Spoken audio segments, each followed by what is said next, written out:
জানো কাল রাতে না আমাদের বাড়িতে একটা চোর ঢুকে এসেছিল, আর চোরটা না আমার দাদুর ঘরে ঢুকেছিল, কিন্তু আমার দাদুর ঘরে দাদু ছিল না, আমার দিদা শুয়েছিল। তো জিনিসপত্র পড়াটার আওয়াজ শুনে না আর কি আমার দিদার ঘুমটা ভেঙে গিয়েছিল। তারপর না আমার দিদা ওই চোরটাকে দেখতে পেয়ে বলছিল যে বাবা, তোমাকে তো দেখে কোনো ভদ্রবাড়ির ছেলে মনে হচ্ছে, তাহলে তুমি চুরি কেন করছো? নিশ্চয়ই তোমার এমন কোনো পরিস্থিতি রয়ে গেছে যার জন্য তুমি আর কি বাধ্য হয়ে চুরি করছো।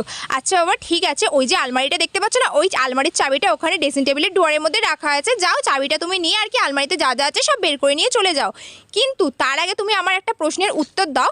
এক্ষুনি না আমি একটা স্বপ্ন দেখলাম, কিন্তু তার মানে বুঝতে পারছি না, তুমি তার মানেটা আমাকে বোঝাও। তো আমার দিদা তখন বললো, আমি না স্বপ্নতে দেখছিলাম যে আমি একটা মরুভূমিতে হারিয়ে গিয়েছি, আর ওই মরুভূমিতে না একটা চিল উড়ে উড়ে আমার কাছে এসে বলছে বাবু বাবু বাবু।